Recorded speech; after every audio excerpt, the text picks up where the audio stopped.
High বন্ধুরা, তোমরা ভালো আছো? আমার চ্যানেল থেকে তোমাদেরকে জানাচ্ছি স্বাগত। আর আমি আজকে একটা রেসিপি তোমাদের সঙ্গে শেয়ার করব, সাজনা মুগ ডাল লাউয়ের চচ্চড়ি। প্রচন্ড গরম পড়েছে, এই গরমে এই জিনিসটা খাওয়া খুব উপকারী। চলো তোমাদের সঙ্গে রেসিপি শেয়ার করব। এখানে নিয়েছি মুগ ডাল, সাজনা কেটে টুকরো টুকরো করে এরকম লম্বা লম্বা করে কেটে নিয়েছি। আর লাউ ঝুরি করে কেটে নিয়েছি। তেজপাতা, কাঁচা লঙ্কা, আদা কুচানো, গোটা গরম মশলা আর জিরে, ঘি, পেঁয়াজ কুচানো, নুন, শুকনো লঙ্কার গুঁড়ো, হলুদ, তেল। চলো যাচ্ছি হেসেলে। এসছি হেসেলে, এখন বসাচ্ছি কড়া। কড়াতে মুগ ডালটা আমি একটু হালকা করে ভেজে নিব। ভেজে নিয়েছি, এখন নামিয়ে নিচ্ছি। মুগ ডাল নামিয়ে দিচ্ছি, বসাচ্ছি কড়া।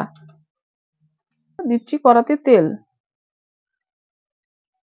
দিচ্ছি তেজপাতা, গোটা গরম মশলা আর অল্প দিচ্ছি মৌরি সেন্টের জন্য। এগুলো ভালো করে ভাজা হয়ে গিয়েছে, দিচ্ছি আদা কুচানো। নাড়াচাড়া দিয়ে দিব। হলুদ, অল্প করি পেঁয়াজ। পেঁয়াজ যারা ভালো না বাসে বন্ধুরা পাঁচফোড়ন দিয়েও খেতে পারো। দিচ্ছি অল্প ঝাল লঙ্কা, নাড়াচাড়া করে দিব। জিরে বাটা দিয়ে দিচ্ছি, একটু নাড়াচাড়া করে দিব। এখন দিব লাউটা,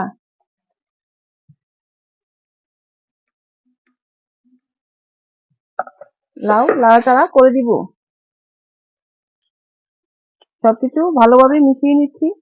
দিচ্ছি স্বাদ মতো নুন, দিয়ে দিচ্ছি মুগ ডাল।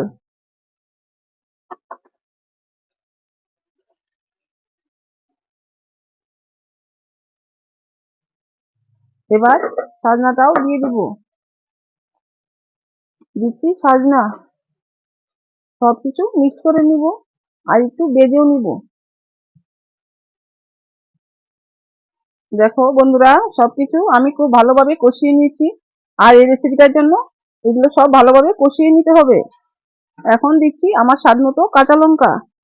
আর প্লিজ তোমরাও সাজনা মুগ ডাল লাউ চচ্চড়ি করে খেও। আমার ভিডিওটা শুরু থেকে শেষ অবধি দেখো, আমার চ্যানেলটা সাবস্ক্রাইব করে দিও।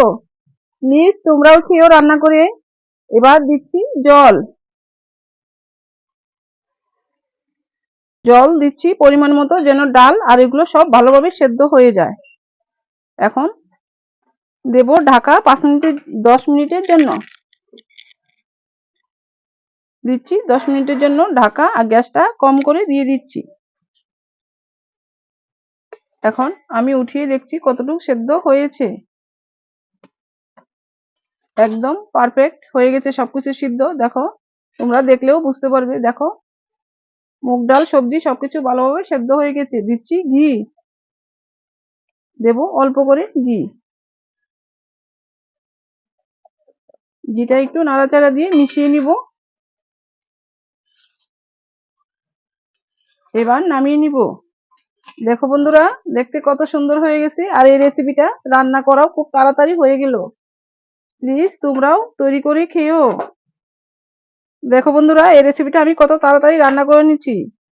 আর গরমের জন্য, স্বাস্থ্যের জন্য এই রেসিপিটা খাওয়া খুব উপকার। তোমরাও খেও।